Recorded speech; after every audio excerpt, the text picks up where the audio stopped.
welcome. We are so excited to have you join us for a special conversation today on skills that matter, insights from a star leader presented by Opportunity at Work and Flatiron School. My name is Molly Kind, and on behalf of both organizations, just wanted to say thank you all for joining us today. Now, our discussion is about something that is fundamental to the future of work, and that is the idea of skills, not your degree, or what truly opens doors. Millions of talented workers have built careers through alternative routes, yet outdated hiring practices still keep many opportunities from people that they are more than qualified for. Now, at Flatiron School, our programs have been an alternative path to attain technical skills since 2012. And over the years, we've seen firsthand how skills-based hiring movement has really gained momentum, both on the employer side, who are intentionally removing unnecessary degree requirements, and also just from the practicality of learning new technical skills. Many of the fields today, the ability to do the work matters far more than the specific credentials. And our bootcamp style programs have helped thousands of learners develop the skills that they need to thrive in today's workforce. So that's why I'm excited about this conversation. We'll hear from someone who embodies this reality, Flatiron CEO Pete Barth. Pete's journey as a star himself, someone who's been skilled through alternative routes, proves that career opportunities are not necessarily defined by your degree, but by your ability to adapt and to continuously learn and apply real-world skills. So in just a moment, Pete will be interviewed and joined by Danielle Guadeloupe-Rojas, Director of Strategic Corporate Partnerships at Opportunity at Work. We'll have a little fireside chat about the power of skills-based hiring, the increasing pace of technological change, and how companies can evolve their hiring practices to better recognize real-world skills over traditional credentials. They may also explore what the future holds for stars and how individuals can continuously adapt to make sure that they're able to thrive and continue to reposition themselves in a rapidly shifting job market. I encourage you to take notes. Consider how these insights apply to your own career or your own workplace. And if you have questions throughout the webinar, feel free to use the Q&A feature or also drop them into the chat.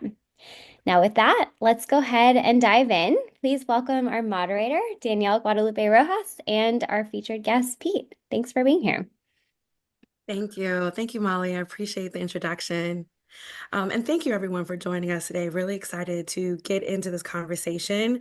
Star to Star is what I've been calling it on LinkedIn, and really talking about what it's like to be a star and some of the advice. I'm very, very happy to be able to interview Pete. Pete, happy Wednesday. Thanks. Great. Glad to be here with you. How are you feeling today? Great. Looking forward to the conversation. Looking How about forward to it you? as well. I'm doing well, thanks. All right, let's dive into it, everyone. So, Pete, your career journey as a star has been incredibly inspiring. Well, can you tell me a time that was a pivotal moment for you when you realized that skills, not degrees, but skills, would define your success? Yeah, good question. It's I was thinking about the topic before we got started here today and what that looks like. And I think it's easier to spot those moments looking back than maybe in real time that I was like, oh, this is more important than the other thing. But looking back, I think there was a couple moments where I realized, again, I maybe didn't have the language or the labels at the time, but that like hard work or persistence or taking, a moment, taking advantage of an opportunity that had been presented were more important than the course I had taken or the degree I had earned or those kinds of things. And so I can think one that came to mind is fairly early in my career, but a little bit of background. So I went to college and dropped out, so I don't have a college degree, but I did start down that path. And I ended up as a stockbroker in New York City, and then transitioned. I got married, and my wife, when she graduated college, we ended up moving away from New York City, and we kind of started down her career path. So we moved to Indianapolis and followed. She was working at a law firm, and I just went to work. I was like, I don't know what I want to do. I don't know what I'm going to do. But I went back to kind of learning more about software engineering, which is what I'd started learning in university. But I didn't have the resume, and I wasn't sure what I would look like to break into the workforce. This is in the 90s, and So literally, I just went to work like the next day at Lowe's, like next to our apartment where we had, first jobs out of college, and and I said, I'll work while I'm figuring out, while I'm learning, and my wife has kind of gone to work. And actually, what I learned there was one, I was able to kind of move pretty quickly, through Lowe's and ended up kind of as a store manager, just through hard work, like paying attention, seeing what the context was, see how I could add value. But there's kind of serendipity that happened, at least for me, was I had taught myself over about a year the basics of how to be a software engineer, but I didn't have any idea how I was going to break in. But Yeah. actually, the person who was running HR for our store in Indianapolis at the Lowe's, her husband owned a payroll company who had some software engineers. And she saw that I was a hard worker and had picked up kind of the Lowe's stuff quickly. And she made an introduction to her husband that they were looking for a software engineer. And I got to know him over a series of months through kind of some work things. And that door just cracked open. And I didn't have a plan. I wasn't thinking I want to go work at a payroll company. But I remember thinking at that moment that like working hard in this thing was not at all related really into what I wanted to do professionally, Right. opened a door that allowed me, to get in a way that maybe a credential would have done for me, but this was like another path, and I didn't have to go back and take another 2 years to get that degree to get my foot in the door. And then once I had my foot in the door, I kind of figured out how to thrive from that point. Yeah. Wow, that's an amazing journey. And shout out to Lowe's for being part of your amazing journey. Looking back, what were some of the most valuable skills or experiences that helped you in your career? And how did you develop them outside of the traditional educational route? Yeah.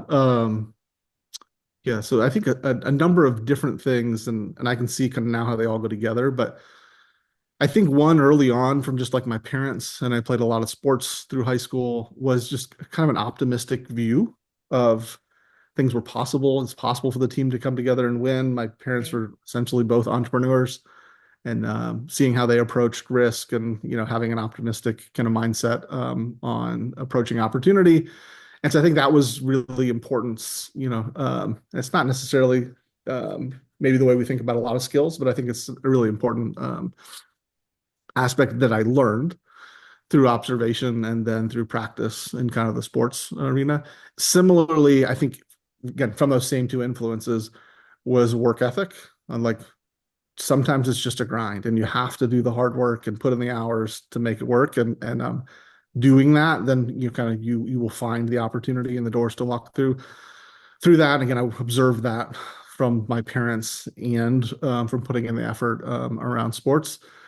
And then in that first work opportunity, and not really my first work opportunity. So I worked throughout high school as in construction, as a framer, as a roofer. I worked in a number of restaurants. So I had a number of jobs that were just kind of important in my, I think, my development and just like hard work. And it was Yeah. valuable. And, I appreciated the work.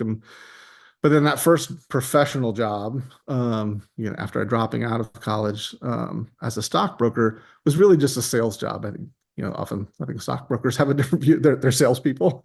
Oh, And yeah. it was calling at that point in the 90s. It was a lot of telephone calls to try to open leads that you can then open accounts and make a first trade with. And that persistence, like not taking no for an answer, or Right. actually being able to power through it. And because you have to get through a lot of no's to get to a yes, especially in that arena where you're making calls to find new accounts.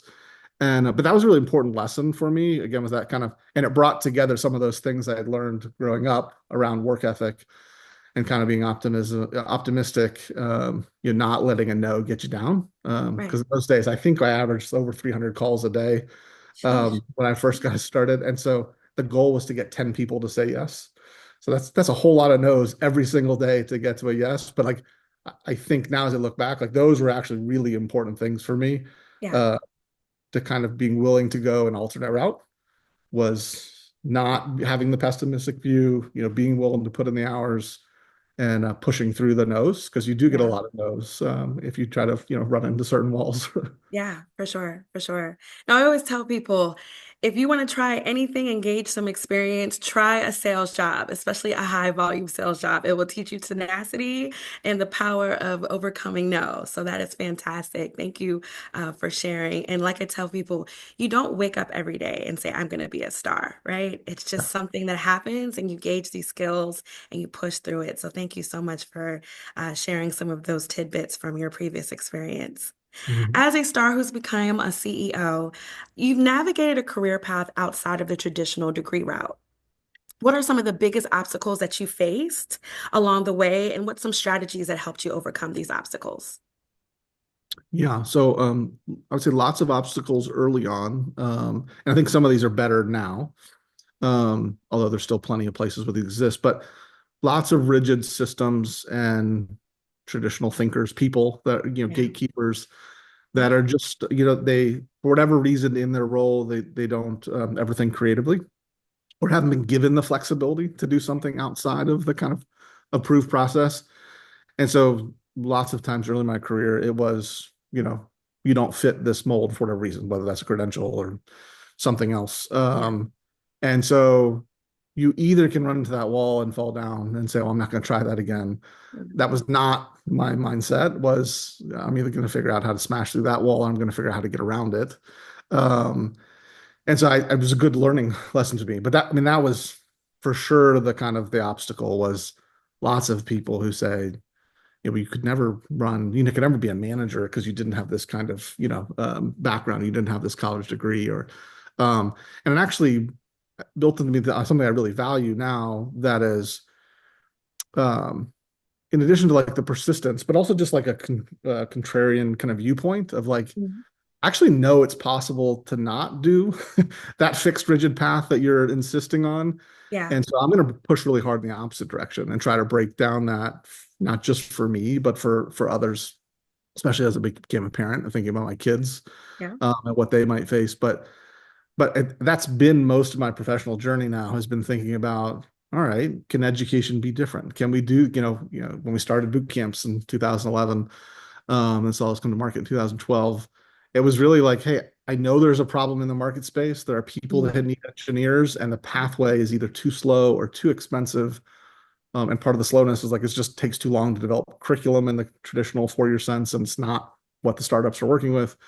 And so we thought about just doing it different, and kind of finding an alternate path around those gatekeepers. And so that was the barrier, but it also became the opportunity, which then became the professional opportunity. Obviously, I do that for a living now as yeah. work on alternative education paths. But so yeah, it was the tough part, but it also was the opportunity for me. Yeah, no, those are some amazing insights. For those who feel held back by the lack of a traditional degree, what are some practical steps that you would recommend, kind of stemming off a little bit from what you were just talking about? But what are some steps that you would recommend in building a meaningful career, whether it's someone who has been in a current role and looking at a specific pathway or someone looking to change pathways?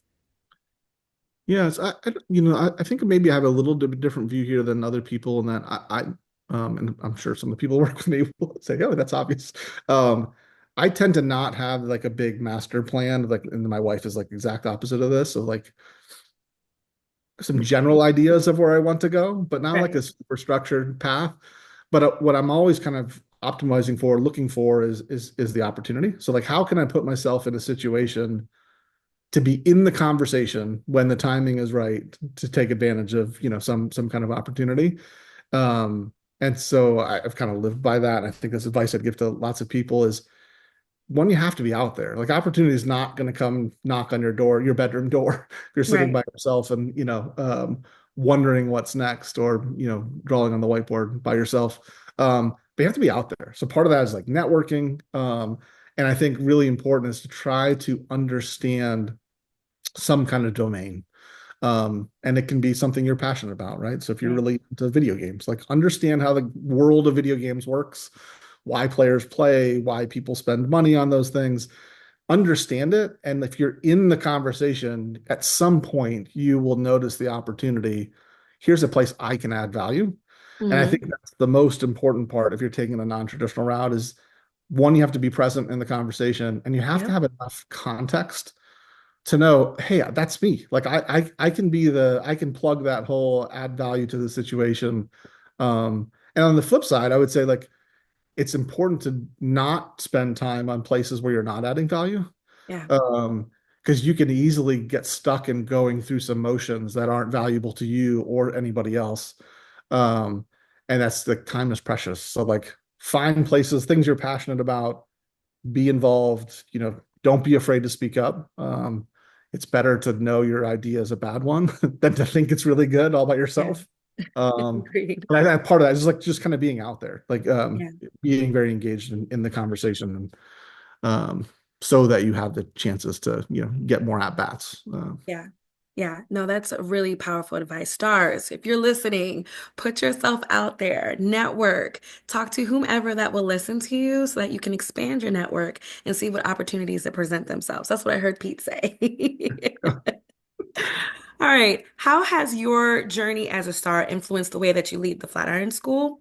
And do you approach hiring, team building, and mentorship differently because of your background being a star? I think so. I think that's the short answer. I think so. That's a yes. And I think lots of us do this in just like pattern matching. Yeah. Is so, I have personal experience of seeing things work in a certain way, and so I tend to look for those same kinds of things in people we hire, as well as just like internally, how do we work together, and people that are ready for more opportunity. But Yeah.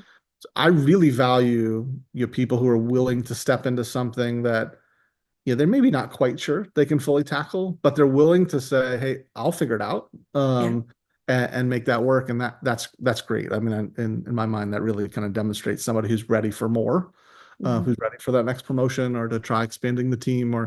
And so part of that goes into like how do we work with our teams both at Flatiron School and other businesses I've been part of, but is trying to identify who are those people who are hungry and putting in the work, and trying to have the context. And I think a really important part of that is like putting yourself in the other person's shoe, Yeah. so that you can identify, hey, this is actually a win for both of us if this situation works. But so those tend to be the things we look for as we're hiring, or at least intentionally, when I'm involved in specific role hiring, and then internally with our teams, try to create space, where our team can come and be present and tackle something that may be a reach. But it's a good way to figure out if they can grow into it, and we can support them on how they can do that. But yeah, trying to present those opportunities and see who's willing to kind of put in the work to take advantage of them.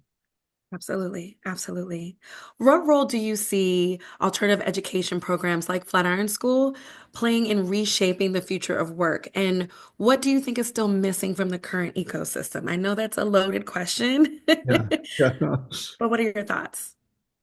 Um, so maybe I'll talk about Flatiron School and also just the broader context of alternative education. So I think Flatiron is an example of an alternative path that works for a group of people. It's not for everybody. I think like your boot camps in general, so not specific to Flatiron School, are really good for a person who kind of knows what they want. And they're interested in making kind of a fairly fast transition into something new. And they're really focused on, I want to learn the skill. Like I want to learn the craft of this profession, Yeah, and not I'm collecting, degrees or those kinds of things. But sure. also you can do that without a school like Flatiron School. There's lots of free resources. There's lots of learning communities. I Mhm. think something like a boot camp, what it provides is if you're looking for a peer learning group, if you're learning for some kind of alumni network to engage with, so you're trying to break into an industry and you're looking for people like you to kind of help you over some of those your confidence issues you might have as breaking into something new.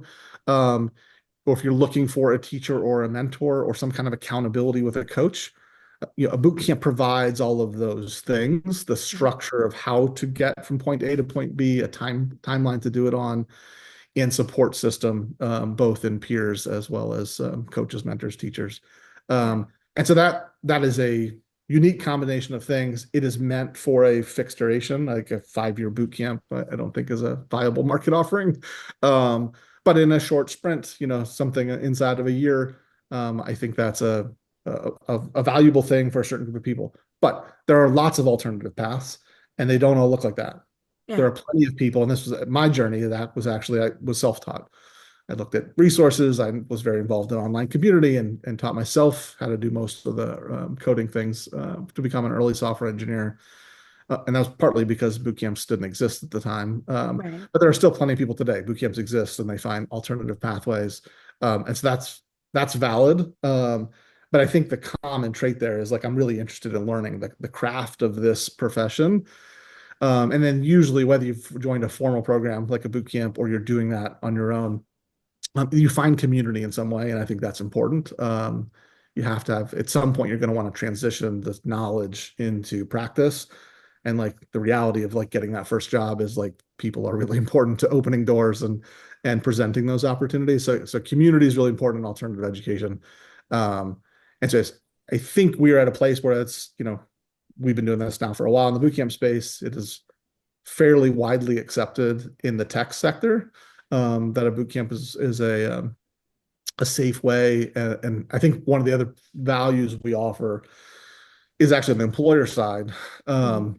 When I would say 15 years ago, when we were kind of looking at this, the hiring man, it was actually fairly risky, I think, for a hiring manager to say, I'm going to hire somebody without a degree. It Right. wasn't this like socially acceptable inside the employer context to take somebody who didn't have a bachelor degree. It's like you're going way Right. out on a limb. Like, why would you do that when there's a pool of people over here we kind of know works? And so one of the things happens as boot camps have been around longer and have larger alumni networks, it becomes somewhat of a safe bet, like it's a known over the, you learned on your own, and it's a little like there's no stamp of approval on that.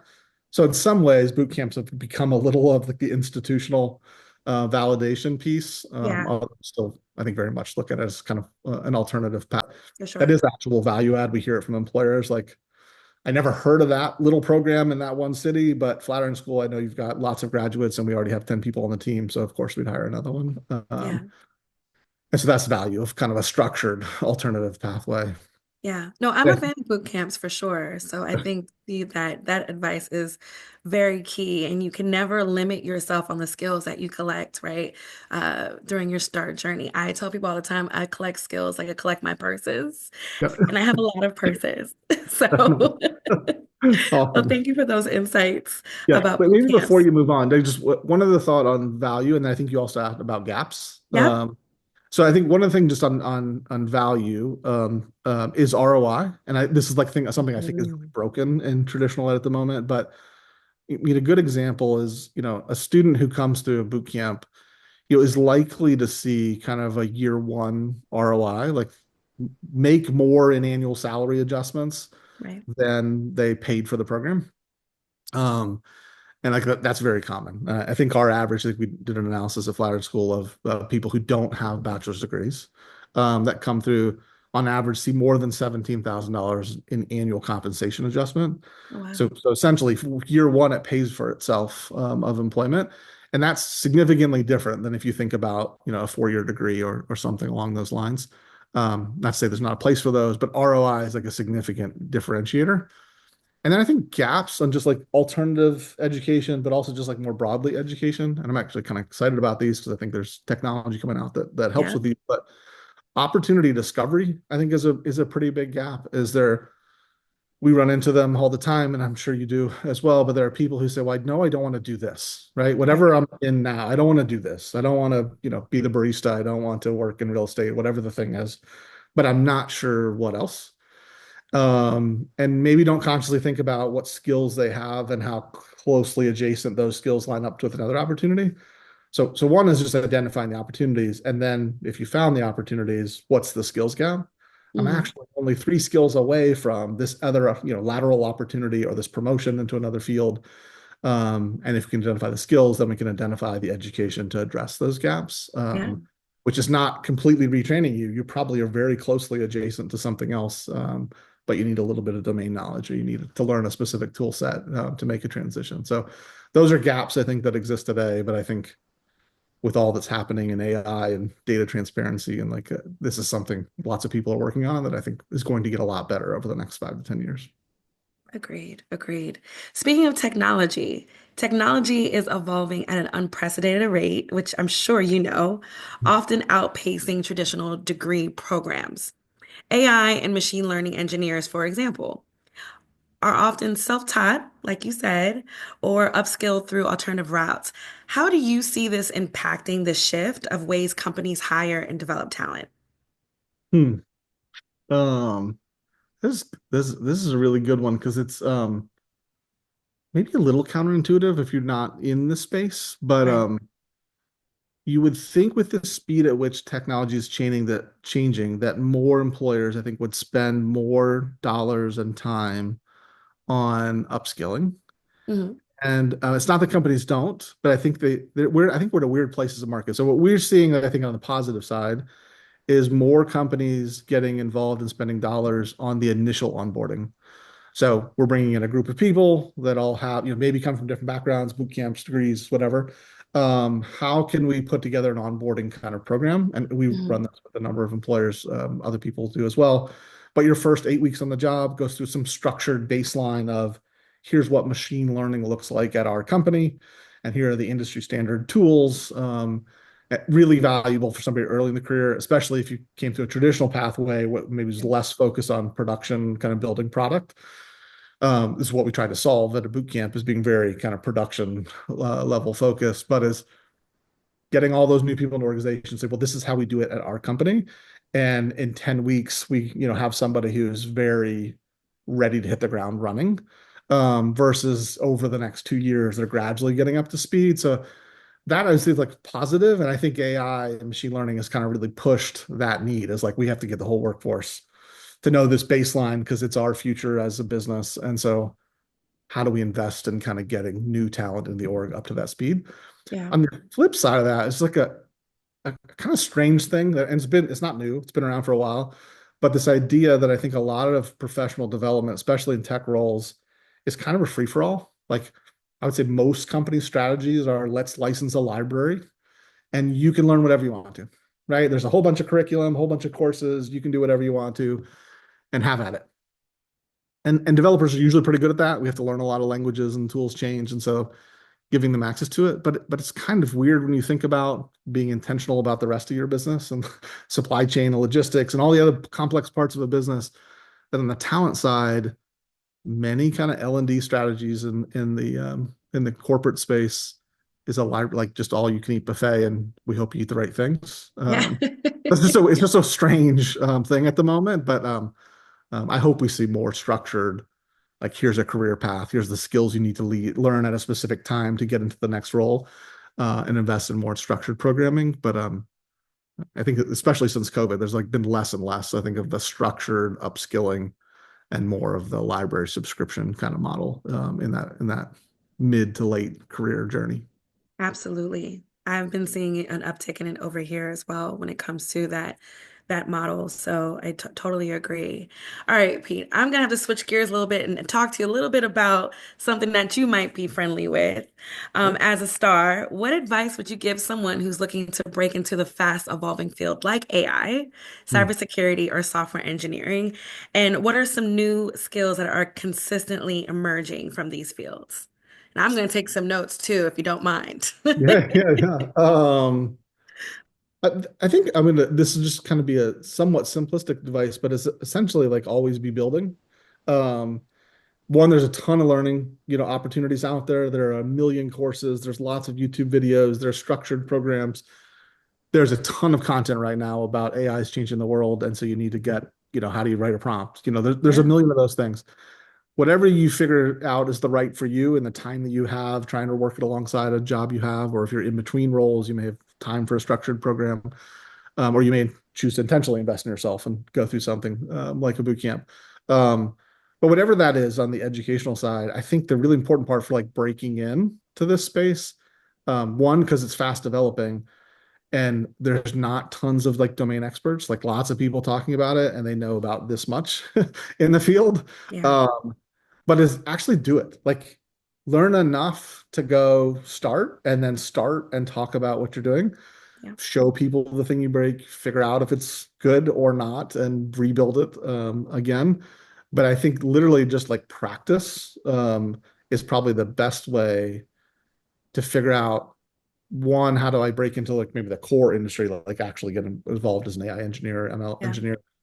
there's a lot of education that has to go to like being that role, the data scientist at the, in the machine learning department at a large tech company. But it's impacting a whole bunch of other roles. So if you're in marketing, figuring out how AI is going to impact marketing, you could take a million small courses about it. You should do that, but at the same time, you should just start doing it. Yeah. Figure out the sandbox, build something today, learn kind of through doing. And that's really the approach we take with kind of all of what we do at Flatiron School is like learn through doing. So everything's projects. But I think even more so in this world, like however you're learning, you should do it and make it public and talk to people about it. But like that's the iterative place we're at now, especially as it's all changing. I mean, every month there's some new platform, somebody Yeah. takes the lead over somebody else, and the people that are practicing are the ones that tend to be the most in the know, most in demand. Yeah. Any particular resources? You mentioned YouTube, any specific channels or anything that you can think of the top of your head that's been helpful to you, whether earlier on your star career journey or even today? Because I know as a lifelong learner, you're always learning different things. So Yeah, any places you can point us into? yeah. So I mean, it varies greatly. I think where I've been at in my career progression, and also kind of where the state of the market is today. But so anyways, that like the communities I'm involved in right now are things like Aspen Institute and more about like leadership and Yeah. those kinds of things. So those are really important if you're in interest at that stage of your career. You're looking at getting into leadership. There's lots of communities like YPO and EO and whatever. Find a community of people doing similar things that you can learn from. I think is really important, and that's I would say like the transferable. So if you're just breaking in, you should find a community of other people who are at your same level and maybe slightly in front of you, Yeah. so you can learn as you go through. So in our space specifically, communities like Stack Overflow have been great. Um, AI is starting to a little bit eat its lunch, so you can go to AI and get the answer. But I think it's really important to find that community. And sometimes that's a tech solution. Like there's an online community to go for. There are lots of really great Discord communities. So if you're specifically talking about learning AI or machine learning, like OpenAI has a Discord community. A bunch of them do. Again, like you're going to learn about image generation, you're being out Midjourney, which is a Discord community. You actually how you use the tool, but being in those communities and talking to other people about doing them. Many of those Discord communities are actually having other publishers publish into them. Um, but I would say like a lot of the really big platforms are actually producing documentation on how to use it and have created a learning community around them. So those are good places to start, especially if you're more on like the tinkerer side. Like I have a day job and I'm trying to figure this out on the side. Again, Yeah. if you want to go whole hog into it, something like a boot camp is a really good option to say, hey, I'm going to take the next 3, 4, 6 months and make a career transition. Then a structured program like that is a good fit. Yeah. Yeah. I'm going to shift a little bit the conversation as to what can we do with employers. So, what can employers do today to truly embrace skill-based hiring and break away from the outdated credential requirements, the degrees, the you need to have this amount of years doing this or this specific degree? What do you think employers can do today to attract more stars and more talent? So maybe I'll start with something that should seem basic, but I actually think lots of organizations don't have it, is actually know and document the skills, the roles you're hiring for need. Mhm. I think it's really easy to fall back, and you may have just have always been here as an organization on a credential as a proxy for this. Like, I don't really have to do the work and list the 14 things you need to know because you probably know it if you have a bachelor's degree in X. So I think it starts with actually knowing that work. So Okay. that's on the management side, the talent acquisition team to document what skills do we really need in the role. So that's a big first step. If you know that, then you can actually make, I think, an impartial decision on which talent pipelines um, give you those, and it may be multiple talent pipelines, but you're actually hiring for the thing you need rather than for a proxy for the thing you need. And Mhm. so I think you're much more likely to see a high success rate than saying, hey, this proxy is close, but we see 30% of them don't work out. If you're actually hiring for the 15 unique skills you need in that role, you're probably going to have a higher success rate than using that kind of proxy mixture. The other interesting thing I think is just maybe stepping back a little bit as an employer, as a manager, and say, we already do skill-based assessment for promotions. Yeah, Because literally how we look at the next role right. is we needed you to know these three other competencies and you have them and that, oh, great, you're eligible for the senior role. So we already do this. Why we would not do this for the first role is kind of a weird thing anyways. Yeah, So I think part of that is just like stepping back and say, is this consistent? We have this worldview for the rest of our talent, but we start in some other, mindset. It's a mm, strange thing. So I think of those two things, but if you can get that granular, then I think you can, it's much easier to kind of fix issues you might see in the workforce. Is like we're lacking in this skill. Well, that's because we didn't prioritize it in hiring, or we don't have a learning and development strategy to develop that skill. Um, and so like this is a place where like having more data, having more insights into the strengths of your workforce and what you can do about it is just a powerful tool that again we would say in every other part of our business we need yeah, to know what inventory levels and supply chain in order to make sure there's product on the shelf. Why we don't think about talent development in that same way. And some organizations are great about it, but many of them I find like have lots of proxies for yeah. uh, those things rather than doing the work to do the skill assessment. Yeah, no, you make a fantastic point. A lot of employers, including some of the employers that might be joining us today, most likely you are already doing a form of skill-based, maybe not the hiring, but the assessment side, like Pete said. So sometimes it's good to look to see what has helped, right? Like you said, ROI earlier, Yeah. from what you're doing internally with your assessments through skills and applying that to your hiring methods. So that was a fantastic point, Pete. Thanks. Looking ahead, do you envision the job market and the education landscape evolving for stars over the next decade? And what changes would you love to see? Hmm. Um, well, I think the whole world's going to change significantly over the next 10 years. So The world is changing already, so that's right. But I mean, we're not looking at like major seismic shifts in like what, AI and how we're talking about it impacting many of our industries. And I think broader than just like now there's a lot of focus on like efficiency. It's like, oh, if yeah, my team can get out of writing first drafts in the legal department or the marketing team, or, we'll be so much more efficient than, in our costs or time to market or whatever else. But I actually think like things like conversational interfaces, yeah, that's likely to have a major impact. And maybe 10 years from now, we're not all staring at screens all day long. Maybe we're talking to things, right? right. Maybe we're thinking things. And so that's a huge shift in the way we do things today. Think about how much time you spend staring at a screen, whether it's in your hand or on your desk or on the wall. But that's coming. But like think about that alongside of quantum computing, which seems to be in the headlines every day at this point, and nuclear fusion power, and like the ideas of like energy might, become almost free and kind of infinite, and compute computation power is going to be exponentially larger and more powerful, and the way we interface technology may be completely different. Like that's kind of our world's driven on oil and screens and all of these Yeah, things. So I think thinking about how do you identify skills that are needed in a timely manner and quickly acquire skills to be available for the opportunities, like the speed at which those things are happening is just a world in which knowing what skills you have, which ones you need, and how to acquire those skills is going to be the norm in the future.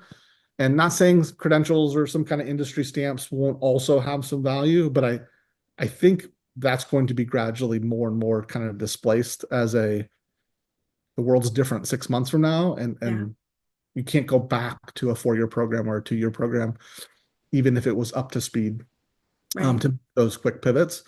So I think the rate at which we're changing and the kinds of change we're looking at now, I think on the positive side, again, this will quite radically change on the education experience, but thinking about AI's implication for how we learn, like being able to provide insights into skills gaps and opportunity and just-in-time personalization and all of those things are probably going to make education way better as a Yeah, learner.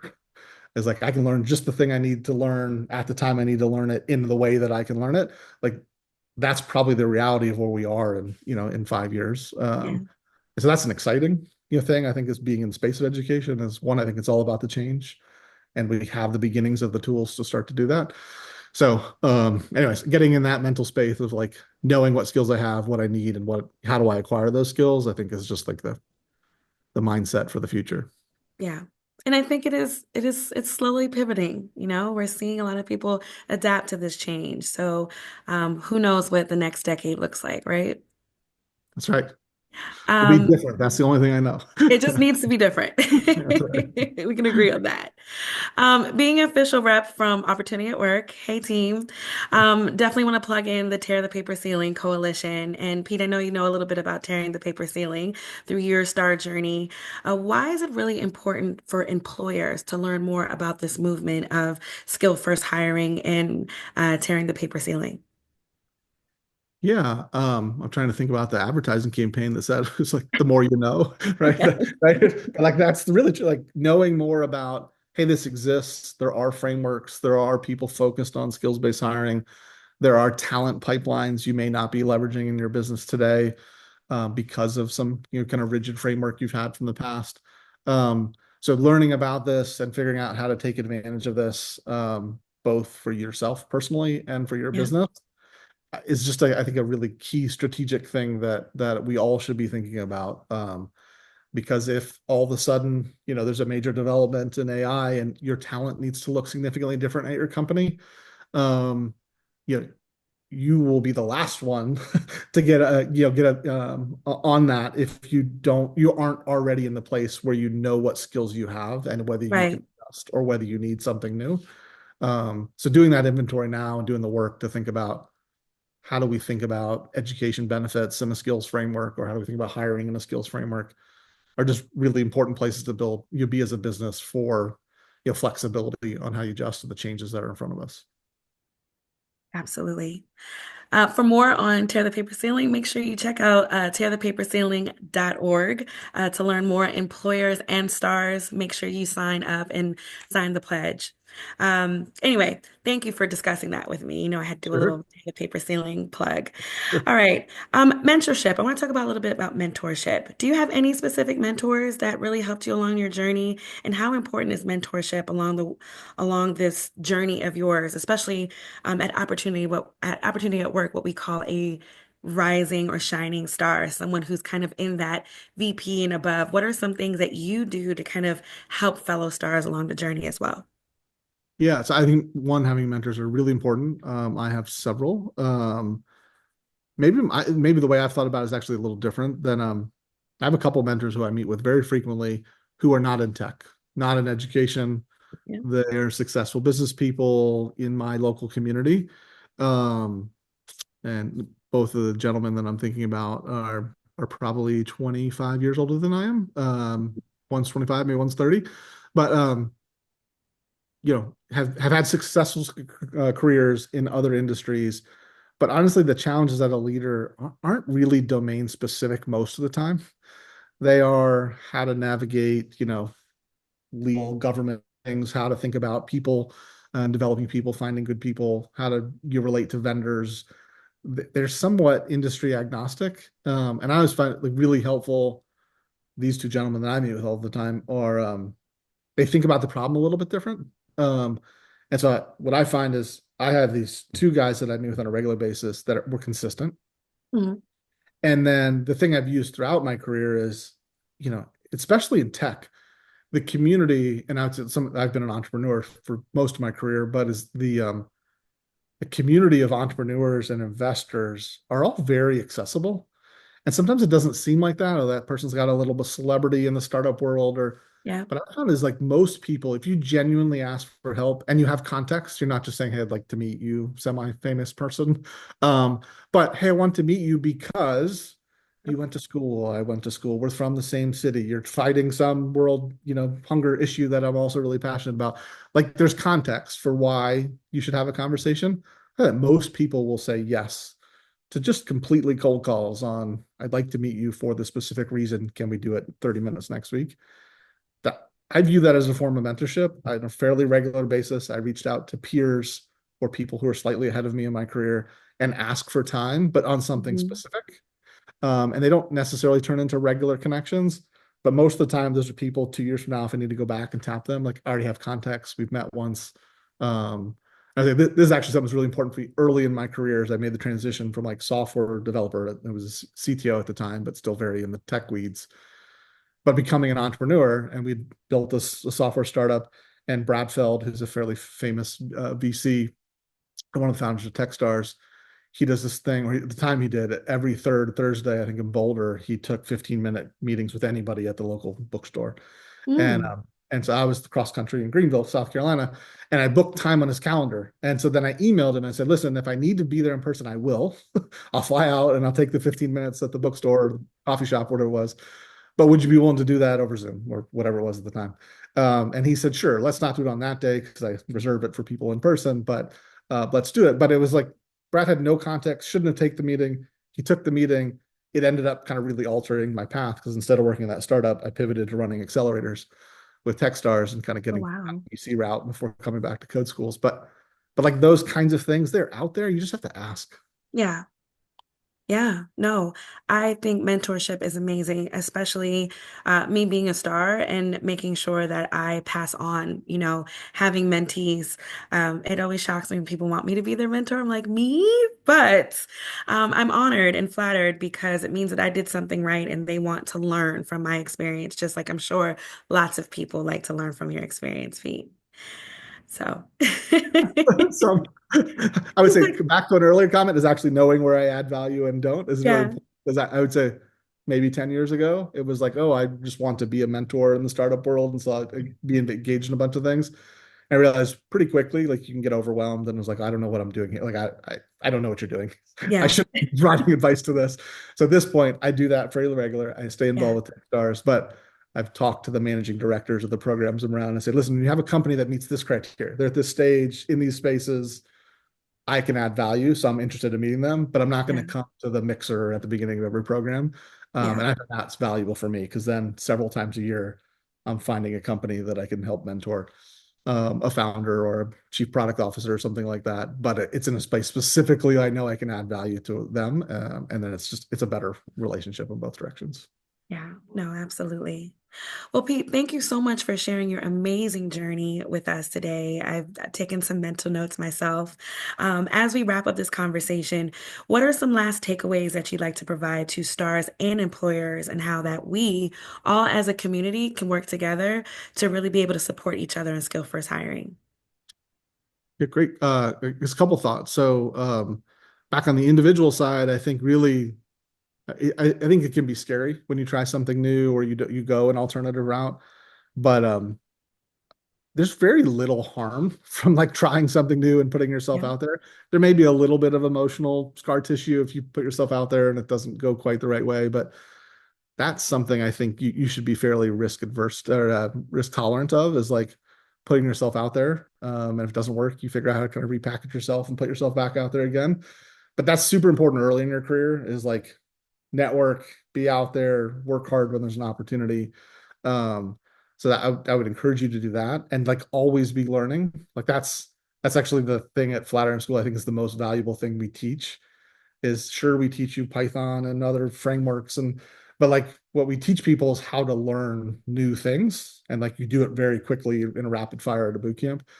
But like we all need to have that mindset. Like the world's changing all the time. We have to be good at learning new things to stay relevant. So I think on the personal side, I would say, that on the employer side, and actually this may translate a little bit is there's a ton of data on skills and jobs and opportunities but it lives in all these weird little pockets across the internet for specific industries and there's not great places to like see all the connected paths between education, skills, job opportunities.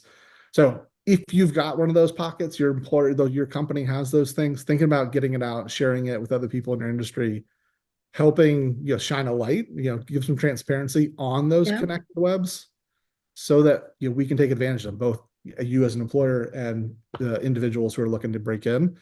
If you can understand the web of skills that are needed to be successful in a career, it benefits all of us. Yeah.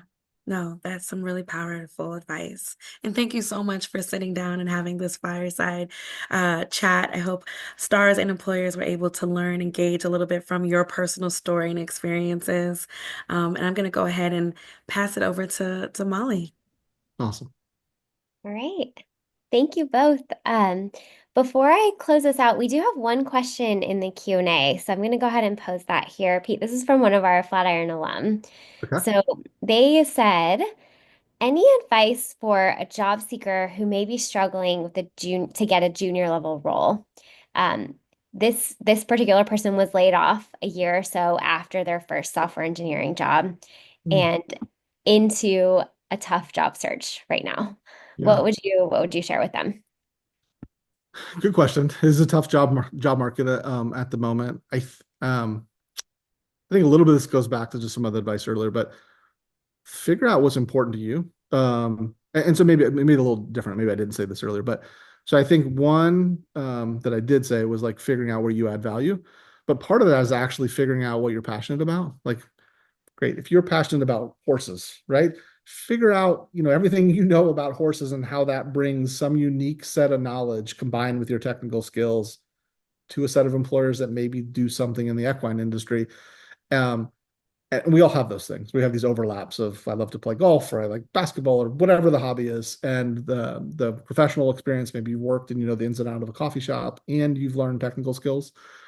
That's a unique combination of things. The thing I think we all do really poor jobs at is articulating that when we approach the job search. Our system is like built to we should all look the same.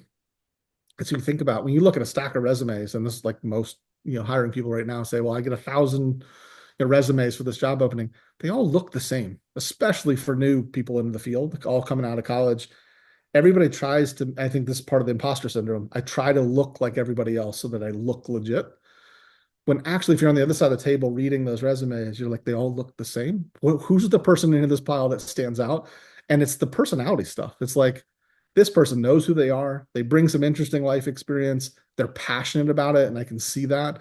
And so figuring out how to articulate that, and sometimes it's just how you express yourself in something written like a resume, but also like where you spend your time. So if you're in the middle of a job search right now, I would look for a project like an open source project or a side project with other people who are looking. Build something interesting in a space you're passionate about. It can be very, weird and goofy, and you built a new way to analyze Magic the Gathering cards. Build it, put it out there, talk about it. Don't be afraid to like talk about those things. It makes you interesting to the employer when you say, I can see this person's passion on a topic, and if I can get them sparked on what we do, they'll bring that same passion to work, and that what makes you stand out from the crowd. Great. Molly, Thank if I can, you. if I can Yeah, add, please do. um, I would say everybody, not just stars, have transferable skills, right? So to add on to what Pete was saying, if you like to play golf, then look at what makes you good at golf, the skills, and write a list down, right? I'm in sales, right? So customer service, the ability to multitask, and so many different things, right? That I can do in sales, I can actually do in other uh, roles. But by knowing what you're good at and listing those skills, that'll help you look at a job description, whether it's something that you've had previous experience doing or something that you're brand new doing. You might surprise yourself and realize, I can take these skills and apply it to this job as well and help you be able to transfer into another pathway. Yeah, That's great. solid advice. Thank you both. And Jennifer, thank you for the question. Keep your chin off. Layoffs can be really hard, but you will absolutely bounce back. Um, all right. So, in closing, I just wanted to say thank you again to both of our speakers. If today's discussion resonated with you and you're looking to build on your set of technical skills, Flatiron School, of course, offers programs in software engineering, data science, cybersecurity, and product design to help you gain the skills that we've been talking about today. You can, of course, learn more at flatironschool.com. And if you're passionate about breaking down barriers to opportunity, Danielle mentioned this earlier, but I encourage you all to check out the Tear the Paper Ceiling campaign. Flatiron School has been part of the coalition now for over a year, and they are absolutely championing a national campaign to shift the hiring mindsets and create more pathways for stars. So you can visit tearthepaperceiling.org. And with that, thank you so much. Let's keep this conversation going. And I wish you all a great rest of the day.